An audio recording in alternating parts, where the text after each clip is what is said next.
우리는 인생을 살면서 과연 하나님은 어디 계실까라는 질문을 할 때가 있습니다. 특히나 인생에 어려움을 마주하였을 때는 더더욱 그럴 듯합니다. 과연 하나님은 어디 계실까?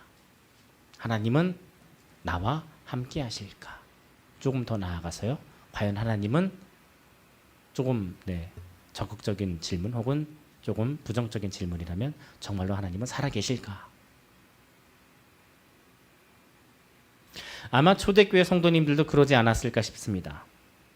하나님, 우리에겐 이러한 어려움이 있습니다. 하나님, 하나님께서는 어디 계신가요? 하나님, 우리에게 이러한 고난들이 있습니다. 하나님, 하나님께서는 어디에 계신가요? 요한계시록이 쓰여질 당시의 교회는 로마 제국으로부터 크고 작은 여러 박해들을 받게 됩니다. 작게는 경제적 어려움으로부터, 경제적 제재로부터 시작해서요. 크게는 투옥과 처형까지요. 이러한 박해는 지금 요한계시록을 적고 있는 요한 또한 마찬가지입니다. 요한은 지금 반모라는 섬에 유배되어 있습니다. 아마도 요한은 섬에 갇혀 있으면서도요, 육지에 있는 교회들에 대한 걱정을 하고 있는 듯 합니다. 우리 다 같이 함께 요한계시록 1장 9절 말씀을 이제 이어서 읽어보겠습니다. 1장 9절입니다. 시작. 너희의 형제이며 예수님 안에서 환난과 나라와 인내에 동통하는 자는 나 요한은 하나님의 말씀과 하나님에 대한 증언 때문이라는 반모 섬에 있었다. 자, 당장 성도님들 9절에 보셔도요, 굉장히 중요한 개념이 한 가지 등장을 합니다. 환난과 나라와 인내에 동참하는 자. 환난과 인내 사이에 나라가 함께 들어가 있습니다. 하나님 나라에 동참하는 방법을 환난과 인내에 함께 동참하는 것으로 이야기하고 있는 것이죠. 성경 스스로가 하나님 나라에 동참하는 방법을 이야기하고 있는 것이죠. 자, 그래서 지금 사도 요한은 어떤 상황이냐면요. 하나님의 말씀과 예수님에 대한 증언 때문에 반모라는 섬에 갇혀 있는 상황입니다. 쉽게 말해 복음을 전하다가 지금 섬에 갇혀 있습니다. 반모라는 섬은요, 지중해 연안에서요, 약간 떨어져 있는 곳에 위치해 있습니다. 사진을 조금 당겨서 보면은요, 왼쪽 땅이 지중해인데, 오른쪽 땅이 지중해인데 여기가 터키, 지금의 튀르키예 인근입니다.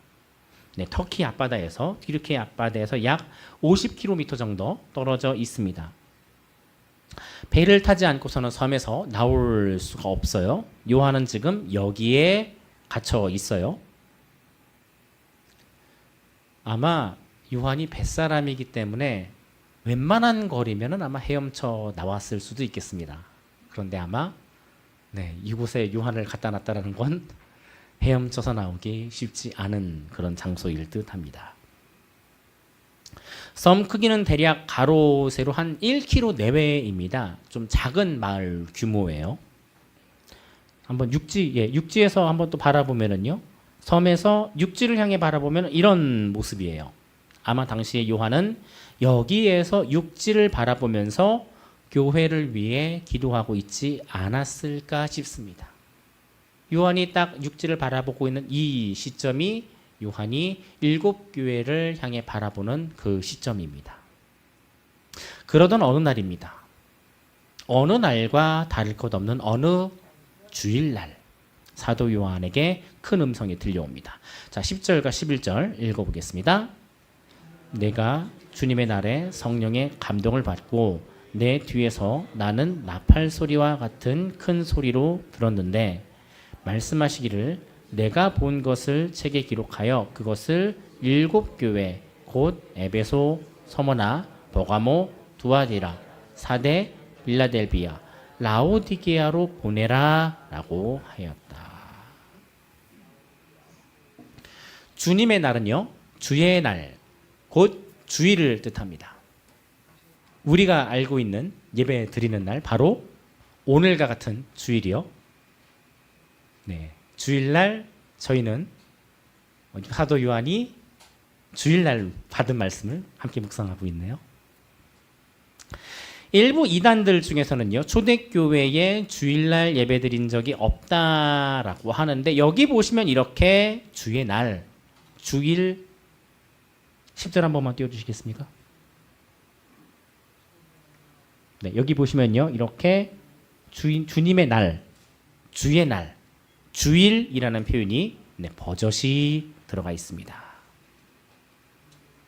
어느 주일날, 어느 주님의 날, 어느 주일날 갑자기 사도 요한에게 큰 소리가 들려오는 거예요. 어떤 소리가 들리냐면요, 다음 7교회를 향해 편지를 써라 라는 소리가 들렸다는 것이죠. 에베소, 서마나, 버가모, 두아데리아, 빌라델비아, 라오디게아. 빠졌네요. 중간에 4대 교회가 빠졌네요. 네, 7교회요. 다음의 교회들은요, 반모섬 근처에 위치한 교회들입니다. 그래서 제가 아까 이쪽 보면은 대략 교회들을 향해서 볼 수 있습니다 라고 말씀드린 그 시점에 바로 이 교회들이 위치해 있는 것이죠. 네, 다음의 교회들은 반모섬 근처에 위치해 있습니다. 성도님들이 알고 계신 사도 요한이 쓴 요한계시록의 7교회는요 다 반모섬 근처에 위치해 있는 교회입니다. 아마도 이 교회들은 당시에 사도 요한이 주로 이제 맡아서 목회를 하였거나, 혹은 사도 요한이 주로 이제 돌아다니던 그런 교회가 아니었을까 싶습니다. 요한은 당시 자신이 환상을 보는 것에 대한 정황을 매우 세세하게 적어놨어요. 음성이 어떻게 들렸고, 그래서 자신이 어떻게 예수님을 환상 중에 보게 되었는지를요. 자, 다음 12절과 13절 시작. 내가 내게 말한 음성을 말해보려고 몸을 돌이켰다. 내가 몸을 돌이켰을 때 7 금촛대를 보았는데 그 금촛대들 사이 가운데 인자 같은 분께서 긴 옷을 입고 황금의 금띠를 띠고 계셨다. 교회들에게 편지를 하라는 소리를 들은 요한은 뒤를 돌아봅니다. 그리고 뒤를 돌아보았을 때 다음과 같은 환상을 보아요.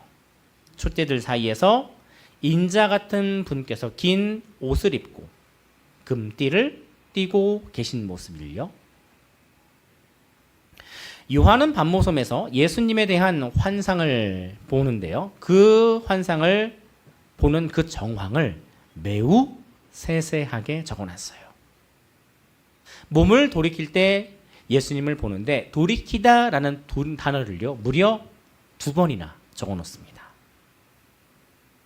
자신이 환상 중에 예수님을 보았을 때 그 충격과 전율을 그대로 전해주고 싶은 거예요. 그대로 보여주고 싶은 거예요. 네, 큰 촛대들 가운데 인자라는 말 자체가요 사람의 아들이라는 표현인데요. 네, 헬라어로는 휘오스 안트로포스라고 해서요 말 그대로 사람의 아들이란 뜻입니다. 휘오스가 사람이고 안트로포스가 죄송하네요.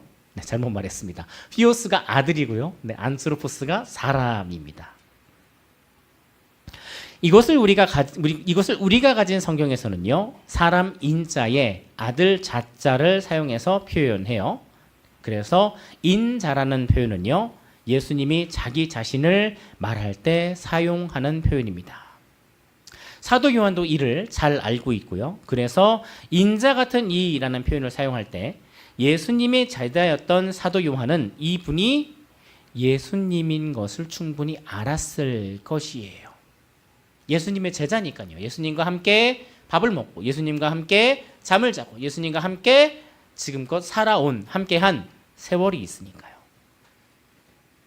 예수님은 예수님인데 평소에 예수님의 모습이 아닌 거죠. 그래서 마치 인자 같은 이, 마치 예수님과 같은 이라고 지금 표현을 하고 있는 것이죠. 자, 그렇다면요. 그 예수님의 모습은 어떠하였을까요? 저희가 이 모습에 대해서 살펴보기 위해서요, 생각해 보기 위해서요, 1절부터 다시 한번 조금 살펴볼게요. 1절부터요. 자, 1절로 저희가 다시 한번 좀 와보겠습니다. 요한계시록 1장 1절입니다. 요한계시록 1장 1절 다 같이 함께 한 목소리로 읽겠습니다. 예수 그리스도의 계시이다. 이는 하나님께서 반드시 속히 이루어질 일들을 자신의 종들에게 보이시려고 자신의 천사를 보내어 자신의 종 요한에게 지시하신 것이다. 요한계시록의 시작은요, 예수 그리스도의 계시예요. 이에 대한 설명이 그 아래에 따라옵니다.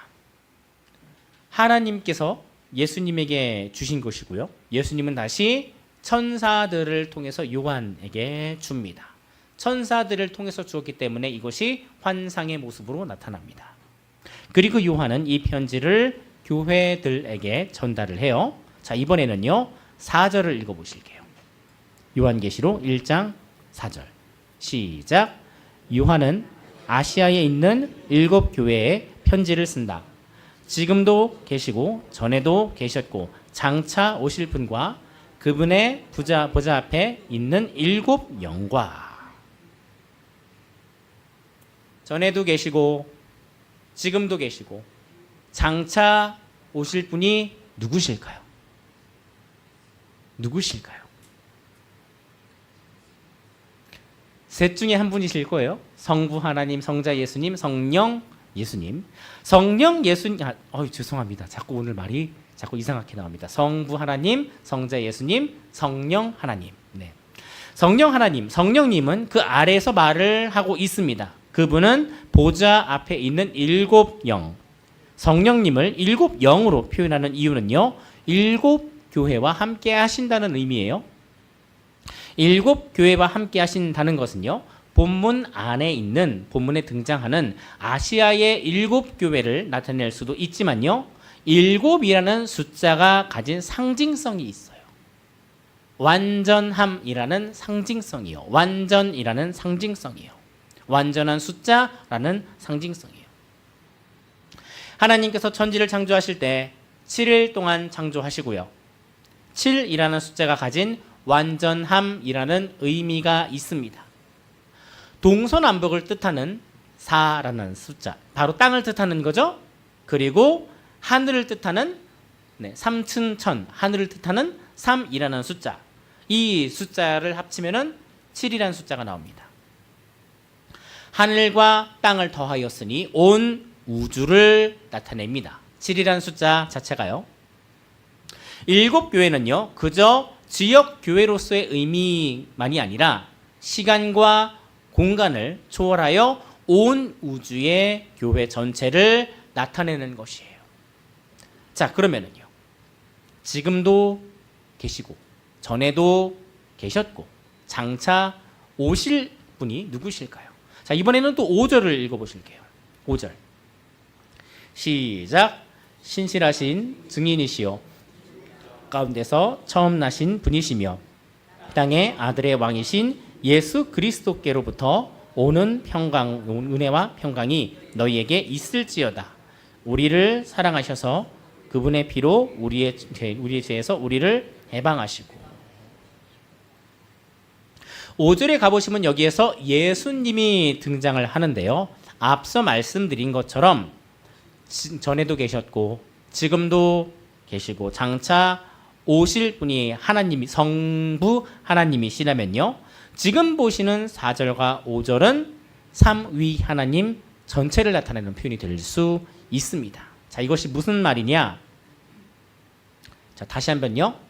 앞에서 나타나는 지금도 계시고 전에도 계시고 앞에 계실 이분이 성부 하나님이신 거고, 그 뒤에 따라오는 7 영이 성령 하나님이신 거고, 지금 보고 계신 5절이 성자 예수님에 대한 표현이라는 것이죠. 이거를요, 원어 성경, 헬라어 성경으로 보면은 조금 더 분명해집니다. 편지를 받는 사람이 아시아의 7교회라면요. 지금 요한은 편지를 쓰는 이가 아니고요. 편지를 전달하는 이입니다. 자, 그러면 편지를 쓰는 이가 누구냐? 삼위 하나님이세요. 자, 그래서 누구로부터, 무엇으로부터라는 표현으로 이 편지가 어디서부터 왔는지를 설명해요. 자, 그런데 이 4절과 5절은요. 세 개의 아포라는 단어로 구분이 되어 있습니다. 아포라는 단어로 세 개의 절들이 시작이 돼요. 이 아포라는 단어는요. 헬라어로 무엇으로부터라는 의미의 전치사입니다. 첫 번째 아포는요. 아까 보셨던 지금도 계시니, 전에도 계시니, 앞으로 우리에게 오실리. 바로 이 부분에 대한 표현이고요. 두 번째 아포라는 표현이 지금 아까 이제 성령님과 관련된 그분 앞에 있는 7 영으로부터라는 표현입니다. 성령 하나님을 별도로 구분을 했어요. 그리고 그 뒤에 따라오는 성자 예수님 또한 그 뒤에 이제 아포라는 표현으로 구분을 지어 놓은 것이죠. 그래서 앞에서 보여드렸던 첫 번째 아포, 지금도 계시고 전에도 계셨고 장차 오실 분은 누구를 나타내냐면 성부 하나님을 나타내는 것입니다. 그리고 이 요한계시록 전체는요. 누구로부터 온 편지인 거냐? 삼위 하나님으로부터 온 편지라는 것이죠. 공교롭게도 요한계시록은요. 삼위 하나님, 세 분의 하나님이면서 동시에 이 하나님이 한 분의 하나님이심임을 보여주려고 해요. 우리에게 보여주고 있어요.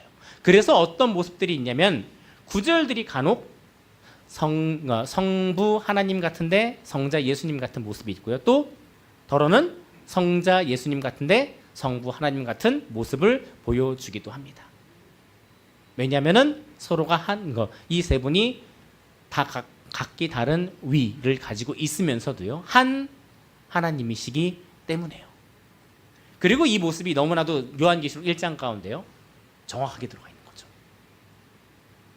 자, 그 다음 6절을 읽어보실게요. 요한계시록 1장 6절 시작.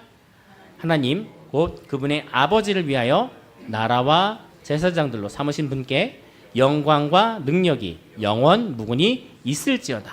아멘. 그 뒤에 따라오는 구절은요. 다시 성부 하나님에 대한 찬송이에요. 자, 4절과 5절에서 삼위 하나님을 이야기하고 다음에 다시 이제 6절에서 성부 하나님을 찬송하는데요. 자, 그리고 그 뒤에 따라오는 7절을 보시겠습니다. 7절 시작. 보아라 그분이 구름을 타고 오실 것이다.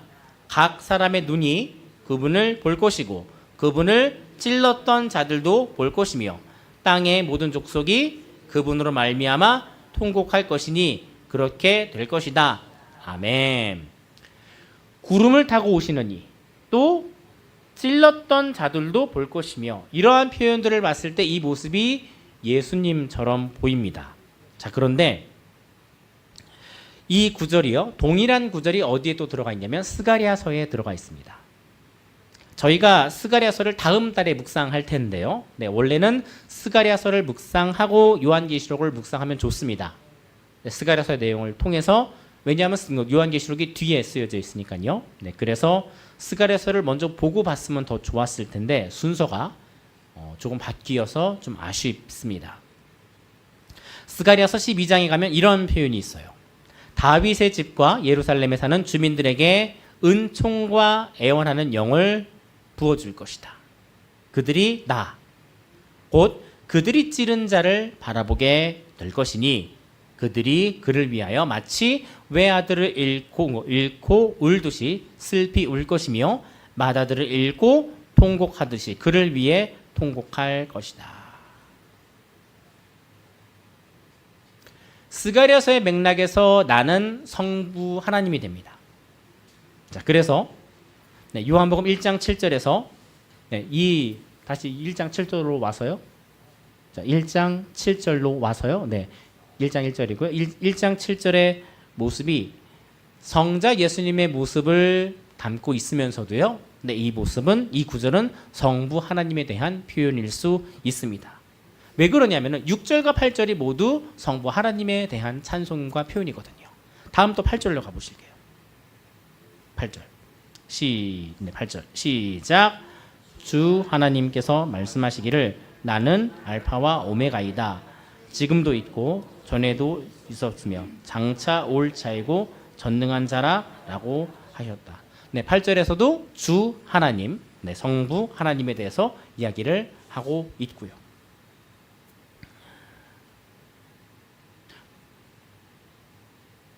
자, 그러면은 저희가 이제 이어서 14절을 보시겠습니다. 14절.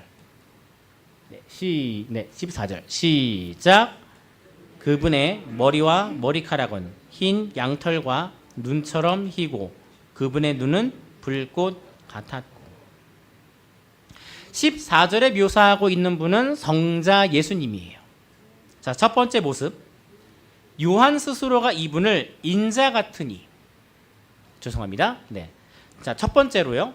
요한 스스로가 이분을 인자 같으니, 인자와 같은 모습, 예수님 같은 모습이다라고 했어요. 자, 그리고 두 번째로요. 지금 뒤에 가보면요. 이분 스스로께서요. 죽었다 살아난 이라고 말씀을 합니다. 그렇기 때문에 14절에 묘사하고 있는 이분은 성자 예수님입니다. 그런데 서로 닮은 점이 많습니다. 성부 하나님 같은데 성자 예수님의 모습을 가지고 있고요. 성자 예수님 같은데 성부 하나님의 모습을 가지고 있습니다. 한 하나님이시기 때문에요. 그래서 이 구절이 성자 예수님이실까? 성부 하나님이실까? 네, 정확하게 보이기 어려운 부분들도 있습니다. 괜찮습니다. 다만 우리가 알 수 있는 것은요. 삼위 하나님이 한 분, 하나의 하나님이다라는 것. 우리는 이것을 알고 있으면 됩니다. 자, 그래서 다시 14절로 와서요. 14절의 묘사는요. 다니엘서 7장 9절에 있는 표현을 그대로 가져온 것인데요. 이제 화면을 보시면서 한번 다니엘서 7장 9절의 말씀을 보겠습니다. 다니엘서 7장 9절입니다. 자, 화면을 보시면서 같이 함께 한번 읽어보겠습니다. 시작. 내가 보니 보좌들이 놓이고 옛적부터 계신 분께서 좌정하셨는데 그 옷은 눈같이 희고 머리털은 양털같이 깨끗하였으며 그의 보좌는 타는 불꽃이며 그 바퀴는 타는 불이었다. 구절을 보시면은요. 머리털이 양털같이 깨끗한 흰이라는 표현이 옛적부터 계신 분에 대한 표현입니다. 자, 그러니까요. 앞서서 보신 계시록 1장 14절에 대한 표현은요. 옛적부터 계신 분에 대한 표현이에요. 17절에서도 예수님께서 자기 자신을 이렇게 말씀하셔요. 내가 곧 처음이며 마지막이니. 그래서 14절에 예수님을 이렇게 표현을 하고 있어요. 그분의 머리와 머리카락은 흰 양털과 눈처럼 희고. 네, 머리가 희끗희끗하시다는 거죠. 네, 옛적부터 계셨으니까, 오래 계셨으니까요. 네, 오래 계셨으니까요. 다음 15절. 네, 15절 시작. 그분의 발은 풀무불에서 재련된 주석 같고 그분의 음성은 많은 물소리 같았다. 주석이라고 표현하였는데요. 네, 브론즈, 빛나는 쇠입니다. 빛나는 쇠, 빛이 나는 쇠, 반짝반짝 빛이 나는 쇠. 예수님의 신발이 아니고요. 예수님의 발입니다. 예수님의 발이 빛나는 쇠와 같이 번쩍이는 모습으로 어디를 다니시냐면요. 7교회를 돌아다니셔요. 7교회를. 자, 다음 16절. 16절 시작. 그분은 오른손에 7뼈를 가지고 계셨으며 그분 입에서는 양날선 검이 나오고 그분의 얼굴은 해가 힘있게 비치는 것 같았다. 자, 그러면 이 예수님의 모습을요. 그림으로 그려보면 이렇게 그려볼 수가 있습니다. 네, 이렇게 그려볼 수 있습니다. 머리가 희끗희끗하시죠? 나중에 뒤에 가면 자세히 설명이 나와요. 뒤에 있는 7별은요. 손에 지금 들고 계신 7별은요. 7교회의 사자를 뜻하고요. 입에 나오는 날선 검이라는 표현이 나오는데 별다른 설명이 없지만 이것은 아마도 예수님의 입에서 나오는 심판의 말을 뜻할 것입니다.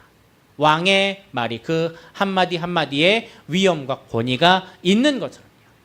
왕 스스로가 어느 한 고울을 두고 심판을 명하였을 때 그 고울에게 심판이 임하는 것처럼요. 위엄 있는 왕으로서의 모습. 그리고 그 예수님께서요. 7촛대 사이를 돌아다니셔요. 우리말로는 촛대라고 번역이 되어 있는데요. 정확히는 등잔대입니다. 등잔대. 자, 그러면은 이번에는요. 또 이제 등잔대에 대해서 조금 설명을 드려볼게요. 원래 등잔대는요. 처음 성막에서 등장을 하는데요. 네, 원래는 이런 모습입니다. 참고로 이 등잔대는요. 감람유, 그러니까 올리브유를 태워서 빛을 냅니다. 등잔대가 가지고 있는 의미는요. 하나님께서 머무셔서 빛을 비춘다는 의미예요. 하나님이 계시는, 하나님이 거하시는 하나님의 임재를 뜻합니다. 이게 스가랴서에 와서는 조금 더 선명해져요. 스가랴서에서는요. 아예 하나님께서 등잔대에다가 기름을 끊임없이 공급해 주셔요. 어떻게 공급을 해 주시냐면은 감람나무에다가 빨대를 꼽아가지고 기름을 빨대를 꼽아가지고 그 기름을 7개의 등잔대에다가 공급을 해 주십니다. 그리고 하나님께서 직접 설명을 해 주셔요. 이것은 나의 영으로만 될 것이다. 즉 성령을 끊임없이 부어주시는 모습인 거예요. 끊임없이. 그런데 지금 이제 이 요한 금잔대의 모습이요. 앞에 사진 한번 다시 보여주시겠습니까?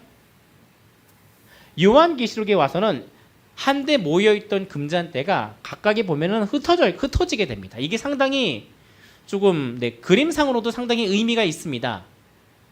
옛날에는 하나님께서 어디에만 머물러 계셨냐면 이스라엘에만 머물러 계셨어요. 그렇기 때문에 한데 금잔대가 이렇게 모여 있는 모습이었다고 한다면요. 이제 하나님께서는 어디에 머물러 계시느냐? 각각에 흩어져 있는 교회들에게 다 머물러 계시다라는 거죠. 그렇기 때문에 예수님을 표현할 때도요. 예수님이 금잔대를 들고 있는 것이 아니라 예수님께서 금잔대 사이를 걸어 다니시는 모습으로, 금잔대 사이를 다니시는 모습으로서 교회들마다 각각 예수님께서 왔다 갔다 하시는 모습으로서 표현을 하고 있는 것이죠. 그렇기 때문에 예수님의 빛나는 주석과 같은 발 또한 무슨 의미냐? 바로 그러한 교회들을 그 발로 딛고 다니시는 모습인 거죠. 예수님의 빛나는 발로 교회들을 딛고 다니면서 예수님의 불꽃과 같은 모습으로서 그 교회의 모습들을 모두가 다 속속들이 알고 계신 모습이에요. 예수님의 빛나는 발로 우리 각자의 심령들을 딛고 다니면서 예수님의 불꽃과 같은 눈으로서 우리들의 모든 심령들을 감찰하고 계신 모습이에요.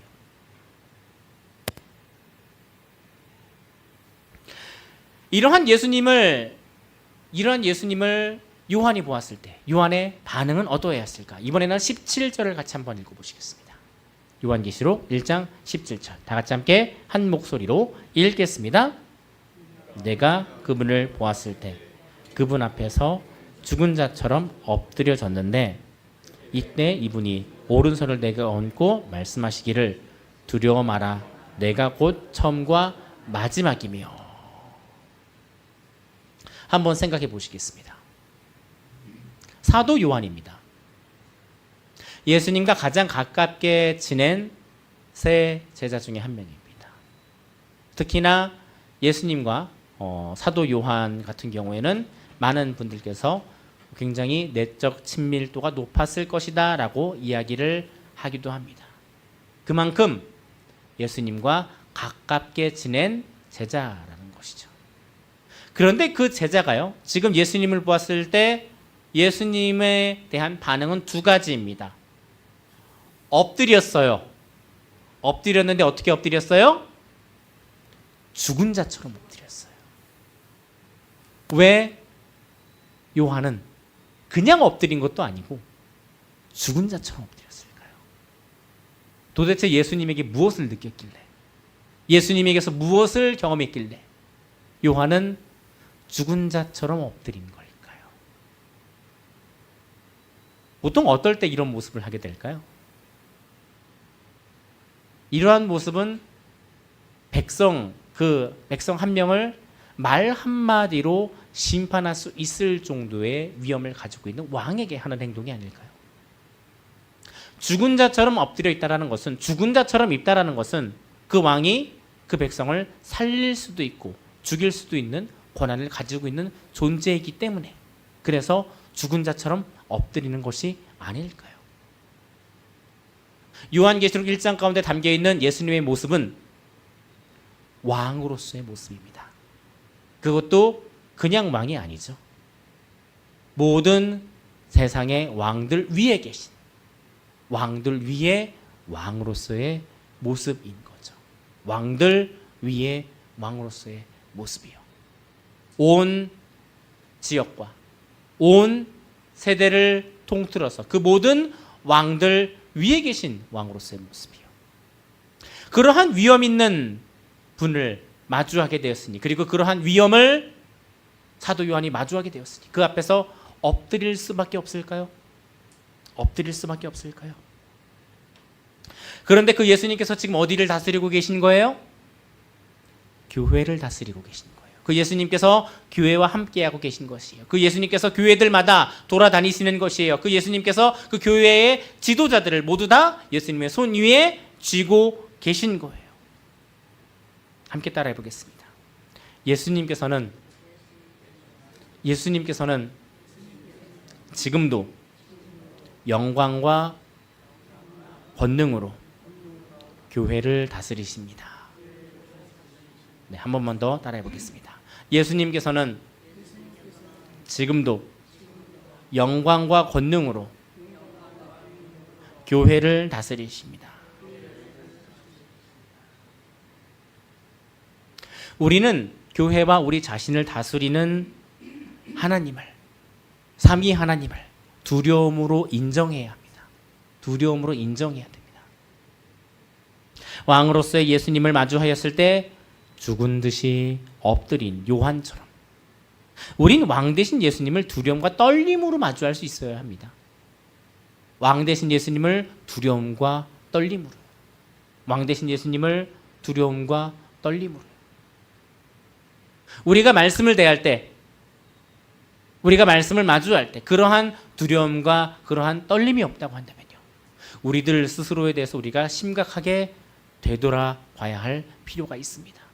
우리들에게 하나님의 말씀을 마주할 때 우리들에게 그 두려움이 없다면, 우리는 진지하게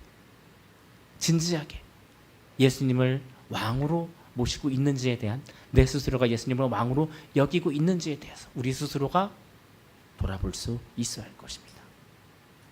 우리는 그 예수님의 말씀에 귀를 기울이고 따라가야 합니다.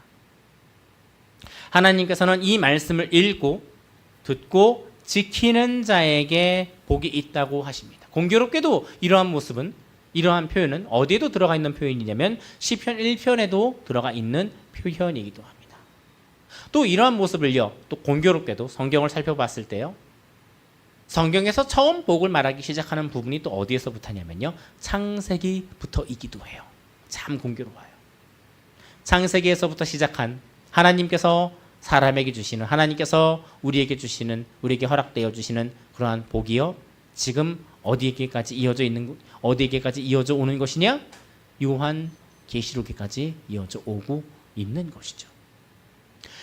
여기서 말하고 있는 복은 그냥 복이 아닙니다. 창세기부터 이야기하겠습니다. 창세기에서부터 이야기하고 있는 이 복이 그냥 복이 아닙니다. 그냥 육적인 번성에 머무는 것이 아닙니다. 이것은 하나님께서 우리들에게 허락해 주시는 생명입니다. 영적인 의미로서의 생명입니다. 시편 1편도 마찬가지예요. 시편 1편에서 복을 이야기하게 될 때요, 이 복과 대비되는 표현이 무엇이냐면 바로 심판입니다. 악인들은 흩날리는 겨와 같으며 악인들은 심판받는 모습. 그 심판받는 모습과 대조해서 복은 무엇인 거예요? 영원한 삶인 거죠. 영원한 존속인 거죠. 그 복이 지금 어디서 다시 말하고 있는 것이에요? 요한계시록에서 말하고 있는 거예요. 그렇기 때문에 요한계시록에서 읽고 듣고 지키는 자가 자에게 복이 있을 것이다 라고 할 때 그 복은 무엇이냐? 영원한 생명으로서의 복인 거죠. 영원한 삶으로서의 복인 거죠. 예수님과 함께 영원히 누리게 될 새하늘 새 땅에 대한 복인 것이죠. 그리고 그 복을 누리는 과정에서요, 우리는 고난 가운데서도 우리와 함께 예수님이 계시다라는 것을 확신하며 살아갈 수 있어야 합니다. 아까도 보셨죠? 환난과 인내 사이에 뭐가 들어가 있어요? 나라가 들어가 있어요. 그 나라에 참여하기 위해서는 무엇에 함께 참여해야 된다는 것이에요? 환난과 인내에 함께 참여해야 한다는 것이에요. 고난과 핍박 가운데 있는 7 교회에게 요한계시록의 말씀으로 예수님께서 나타나셨습니다. 7 촛대 사이를, 7 등잔대 사이를 걸으시며 7 별을 손에 쥐고 계신 예수님의 모습처럼요, 예수님께서는요, 어려운 시간 속에서도요, 우리 성도님들 한 분 한 분을요 붙들고 계시다라는 것을 기억하실 수 있기를 예수님의 이름으로 축원합니다. 주신 말씀을 가지고 각자 성령님께서 주신 반응에 따라 잠시 기도하는 시간 가지도록 하겠습니다.